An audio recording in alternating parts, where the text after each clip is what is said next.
As you might remember from my previous video, the first STB match I played, I haven't really had very many good games in this. In fact, I've had two. That match was the first one, this was the second. This was actually the second match I played in this tank. So we're on Swamp, not the best start. I'm not a fan of this map. It's kind of worn out. It's novelty. It's just not fun. It gets very static very quickly. But at least we're in a medium tank. Immediately, I head south towards the H7 ridge. Or sorry, not H7, I'm bad.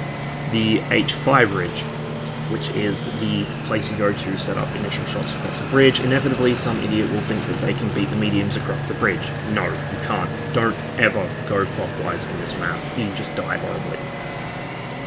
As you'll see of our tanks in the north. So I roll up to these bushes here, and of course STB has excellent gun depression, 10 degrees. My first shot goes wide because the tank has serious bloom issues, not blame issues. That's what I'm doing to the tank right now. But so does the AMX 5100 I was shooting at, so we can call it even. He gets into cover safely, relatively speaking, but the AT-15 rolls up. I put in a shot. I can't remember if it was me or my platoon mates who tracked him, but either way he ends up static there. The E3 conveniently eats the shot I was hoping to put into the AT-15. I'm not going to complain. I go for another side shot in the E3, it bounces. And now the 5100 gets tracked trying to side scrape. Pro tip, 5100s don't side scrape, don't try. At this stage there's little point me sitting up on this ridgeline. It's probably going to get targeted by Artie very shortly, and it's just not a good place to be engaging an E3 from. You cannot win a frontal engagement with an E3 at this range without, like, Jesus accuracy. Or something with, 400 pen heat rounds, say a JPE. I kind of peek over the edge just to see if anything's going to pop up and take a shot. It's not. So I swing down to my right side, and after a few seconds looking for shots, I pass in front of Rothmog. While assassinated, stays up on the ridgeline for a moment. And here we have a problem. The 1390. He's in the arsehole spot. That spot is just infuriating. If a light tank gets into it, they will sit there and plink away at you, and by the time they get lit, they've already fired and pulled back into cover. I don't want to be just sitting there taking that from the AMX. I want to play around with him. So I take a shot when I get the chance, and actually manage to hit him, surprisingly. And then notice the AMX is exposed, the AMX 5100, his big brother, and take that out as well. So that's two problems solved. The E3 looks to be fixated on our Centurion, which is fine by me. Lets me scoot up his left side along with my teammates. Assassinated's already taken some pretty serious damage so far. Rothmog's in a bit of a better state, and there goes the STB's gun bloom again, straight into the dirt.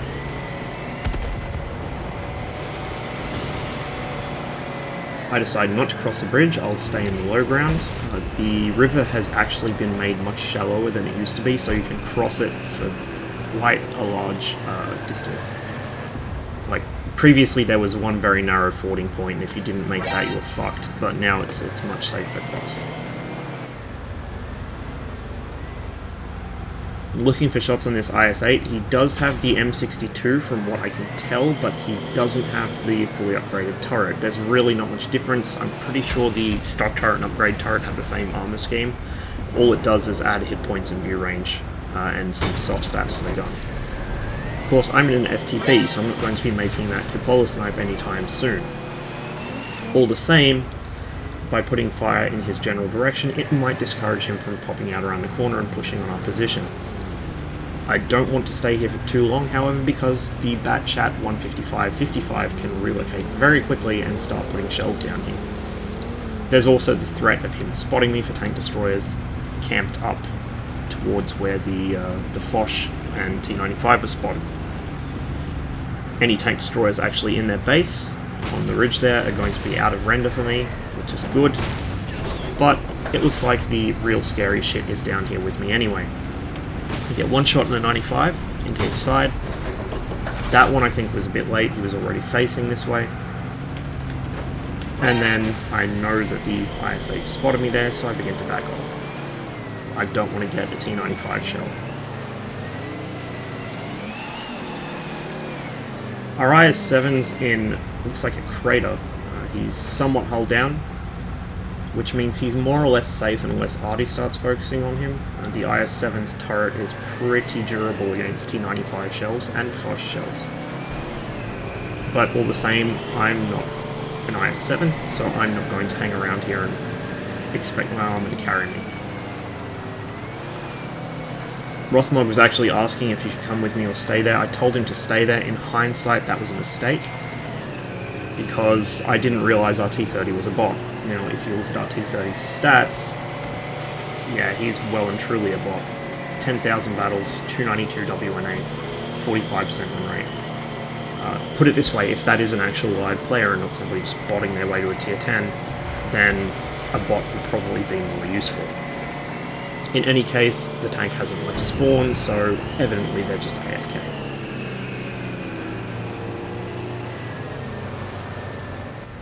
I start looking for shots across here with the AMX-50 providing some spotting and a bit of distraction. I think that was actually my spotting that got the T-30 there. I do of course run optics on my STB, much like all my high tier mediums now. And this thing has, from memory, a 410 meter base view range, so it's quite good for optics. Now I decide to hang around here for a moment longer just to see if I can get a shot on the E5. It doesn't connect, wasn't really expecting it to at this range. And so I start heading north to try and shore up the inevitable collapse. We do have a Wheezy 120 up there. Conventional logic states that a Wheezy 120 should be able to slam dunk a T-54, especially on relatively flat terrain like he's on, but pubbies are pubbies, and although our Wheezy 120 was trying, he was out in front of the E5's line of fire as well, so he wasn't just getting hit by the 54. And in a close range knife fight, the 54 does have a slight advantage because it fires that much quicker. So I'm not going to blame our Wheezy for that, he just wasn't in a good situation. It's not his fault. I arrived too late to bail him out and get myself stuck in a crater. However, it provides me a good chance to put a shot into the E5. Thankfully, my shot pens, his doesn't. The STB doesn't really have armor, but its turret's pretty squat. And then the lucky snapshot into the 54 while his round bounces. Sounded like a heat round at that. What this tank doesn't have in armor thickness, it does have in armor angles. The front plate and especially the front and sides of the turret are so well angled they will bounce a lot of things you would not expect them to, and forgive me while I try and get this replay to behave itself. If you imagine this thing sitting hull down on the back slope of a hill, you can imagine how much better those slopes are going to get. So it's pretty obvious the optimal way to be using an STB if you want to be bouncing shots, although really you shouldn't be expecting to bounce shots in any medium. Even an E50M. It's more of a bonus that you can do it rather than a gameplay style you should try and emulate. You're not a heavy. You might be a pocket heavy in the E50M, but you're not a real heavy, and you're certainly not a heavy in an STB.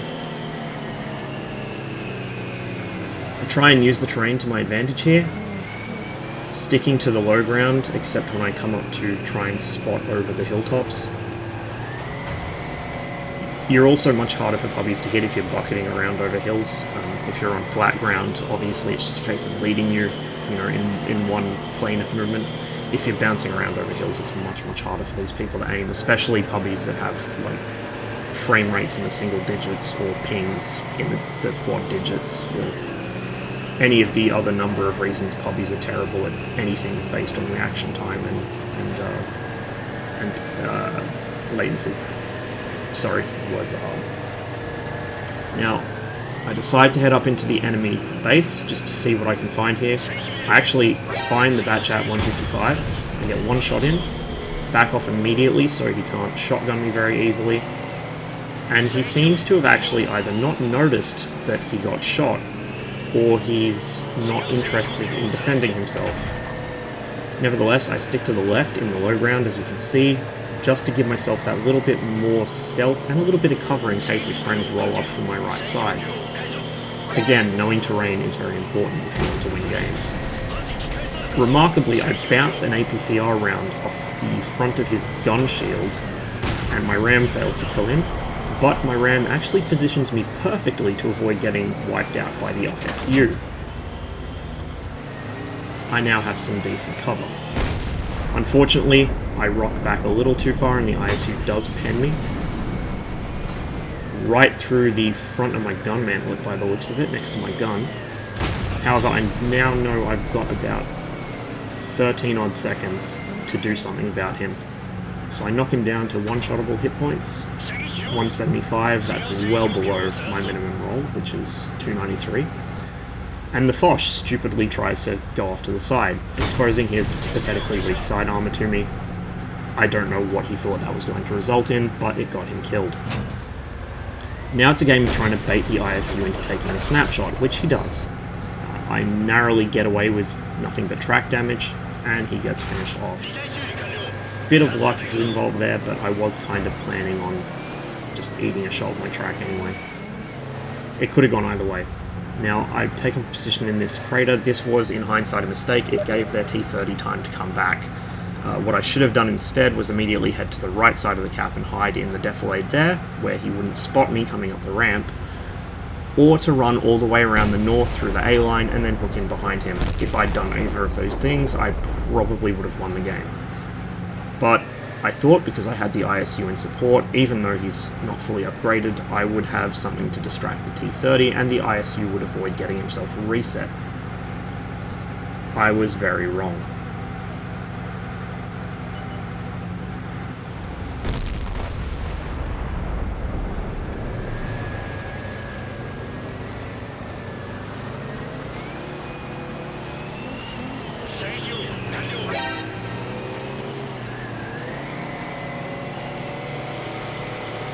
By the time I do actually move back into the trench, it's too late. The T-30 knows where I am, he knows where I'm going. And, of course, the T-95 has started to move back as well. Now, I was hoping to kite him up through his own cap, in which case this move here would have allowed me to get a decent side shot into him. And 2 shots would be able to kill him, but unfortunately he actually comes back through the low ground, and before I can do anything, he manages to put a shot into me. I probably would have died anyway, because as you can see, the T-95 is right there next to him. But, again, if I'd run through the A-line earlier, I probably would have got away with it, and probably would have been able to carry the match to a draw, because there's only 2 minutes 20 left on the clock now anyway. And the IS-8 is somewhere in our cap, obviously. I'm an idiot. So, well, I could have made it back in time. The IS-8 was last seen with full health, so it's doubtful I could have killed the T-30 with 2 shots, killed the T-95 with 2 shots, assuming I penned them both, or even, that may have even taken 3 shots, depending how I rolled, and then, you know, do 1700 damage to an IS-8. It would have been probably a draw, or, you know, if I was very, very lucky, it would have been a very close win. But either way, I think I played about as hard as I could this match. I made a few mistakes, ended up costing me, but I think the biggest mistake was this T-30 pressing the battle button, or getting his macro or whatever the fuck he's using to press the battle button, because he just, look at this, it's obvious bot. And inevitably the enemy T-30 just rolls through the swamp and begins putting shots into him while the IS-8 caps out.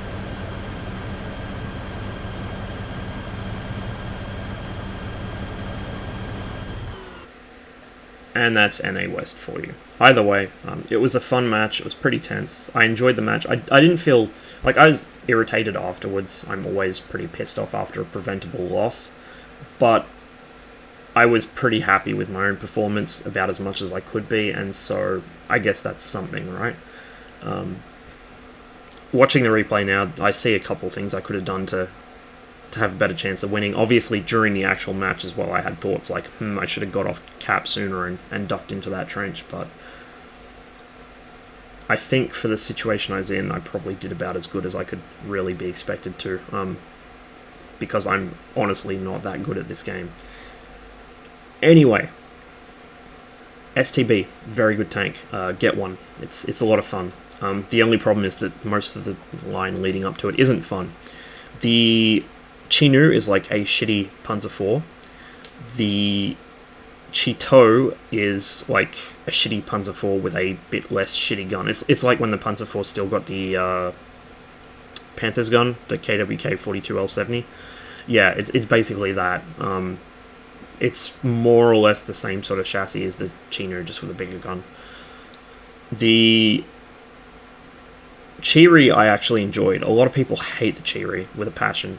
I really liked it. I thought it was just weird enough to be fun, and it was actually surprisingly good sometimes. You could do some pretty crazy shit in a Cheery. People would just ignore you because they didn't think you were a threat, and then suddenly they'd have 390 hit points knocked off of them. They'd begin to reevaluate that.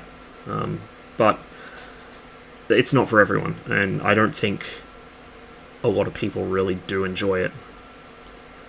The STA-1, I've heard good things about it, but at the end of the day, it's basically just a Pershing with less armor and generally not as good. The Pershing is one of the most flexible mediums in the game, has good gun depression, a bouncy turret, decent mobility, and an excellent gun. The Pershing's gun, this is something a lot of people don't seem to realize, the Pershing's gun on a tier 8 medium has 268mm of APCR penetration. So if you end up in a tier 10 match in a Pershing, all you have to do is load gold and you will pen everything as if you're a Centurion 7 or a 4202 or an M48 Patton.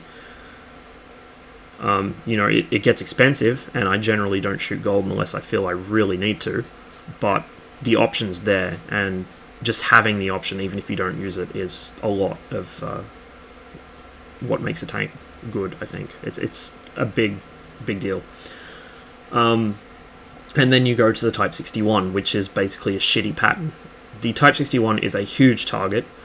It's really difficult to not get hit in. It's tall as a barn, remembering that not only does it have that really tall cupola on it, but it's also a front transmission tank, so it has a drive shaft running under the turret, which means you've got to add like another 6 inches, a foot of height in the tank to get the drive shaft onto the turret ring. And so it's quite tall. It has no camo, it has no armor, and people just snapshot you through anywhere on your front. The mantlet won't really bounce anything either. But the one kind of semi-redeeming quality it has is something I suspect the AMX-30 is going to share when it hits the live server, which is that its cupola is so big and so prominent, and people have it burned into their minds so hard that cupolas are weak spots. They'll kind of, like, it'll just bypass their logic circuits, and they'll forget that the tank has no armor, and instead of shooting at the completely unarmored, barn-sized fucking tank, they'll shoot at the little cupola and miss it completely. So that's probably the only thing that the Type 61 has going for it. Now, it does have very high DPM for a tier 9 medium, it shoots quite quickly, and it does have, again, the Japanese clone of the L7A1. It's a good gun, but the soft stats on the Type 61 are shit. You'd be lucky to hit somebody even at close range unless you fully aim in, and even then the accuracy is not great. So with shitty accuracy and shitty gun bloom on a tank that's forced to play rapid games of vertical peek and poke, can't rely on its turret armor at all, give it a miss, if you can. Like, I don't see the appeal of that tank at all. I own a Cent 7.1, which is better at doing what it's meant to do in every single way. The M46 Patton is better than it in most respects. Really, it's pointless. I'd say probably even the Leopard... actually, no, the Leopard prototype's probably not better, because the Leo prototype has shit depression. By comparison, that is. But the STB is an absolutely brilliant tank. As I said in the previous video, it's really, really flexible. That's its biggest strength, is just its versatility. And that's a reason why a lot of people really enjoy playing it. Is it overpowered? I don't think so. I think there are other tier 10 mediums which are just as strong. But I think that the reason people get the impression the STB is overpowered is just because it's not really bad at anything. Just like the Pershing, actually. I've said it before, and other people have said it too. The Pershing is one of those tanks that you have good fond memories of it because it's not actually bad at anything. It's good at most things. You know, it's kind of middling in everything. It's average. It's a very, very, very average tank. It's like the most American tank there is because it's good at everything but not actually fantastic at anything except gun depression. And the STB is kind of a similar thing. It's not really lacking in any particular regard. I mean, it's got average hit points for a tier 9 medium. It's got about average armor for a tier 9 medium. It's about average sized for a tier 9 medium. Its camo is almost exactly in the middle of the pack. And its gun is, you know, it's got average pen because most tier 10 medium, I keep saying tier 9 medium, I'm tier 10 medium. You know, most tier 10 mediums do have about 260, 270 millimeters of pen these days. So it falls pretty firmly average there. And its gun handling is not the best in tier, but it's not the worst in tier. It's just a good all-around, do-everything, jack-of-all-trades tank. And that is what makes it really, really strong in pub matches, because just by the sheer nature of pub matches, you need a tank that can do everything well. It doesn't matter if your tank specializes in an area or not, as long as you can do everything well enough, because eventually you're going to have to carry a game in it. And in that situation, it's better to have a tank that can do everything well than a tank that's a precious snowflake that can do something fantastically well, but only with the support of teammates to make up for its disadvantages. Well, with that said, I'm going to call this one here. Thank you very much for watching. I hope you enjoyed the video, and I'll see you on the next one.